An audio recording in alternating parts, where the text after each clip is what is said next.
I don't think we're supposed to like Carol right now. I would agree with that. Which has to flip eventually, right? Because it can't be she's always this abrasive, unhappy, negative Nancy, pain in the ass, stick in the mud, curmudgeon, as we said earlier. Yeah, I think once she starts putting together a plan, we may see some of that Things unfold. flip a little. To hit on that a little bit further, when she throws that beautiful breakfast out, I was like, I honestly don't know if there's like a level of grief or confusion. I'm eating that food. It looked amazing. I gotta eat. I'm hungry even when I'm sick. I could be totally wrong. Maybe in like a deep state of depression and the world having essentially just ended, maybe I wouldn't eat the food. But maybe at least like put it in the fridge for later. And I think that's the point. Helen was like her light, the positivity on the other side of the balance, you know, the seesaw, basically evening them out. The yin and yang sort of thing. The yang. And without that, she is as the tagline of the show stated, she's the most miserable person on earth. And I think that is an entendre. I think she's miserable because of what's happened, but she's kind of a miserable person as well. And we saw that even with Helen, right? She's a downer. She's a downer. She's a Debbie Downer. Not happy about her work. Nothing's good enough. She's on the bestseller list, but how high? But how high? All that type of stuff. You're in this unbelievable hotel that even if you hate cold weather like I do, you'd still be like, Jesus, this is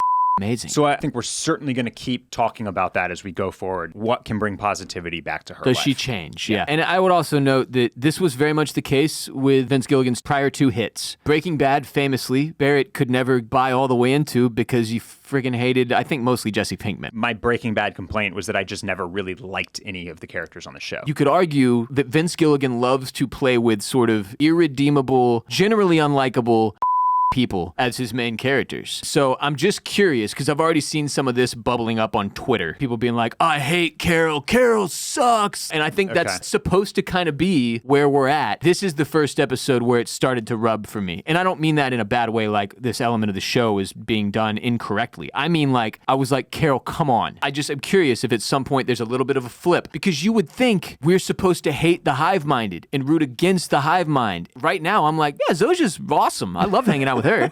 Whereas Carol is never happy, always negative, always in a bad mood, always a stick in the mud.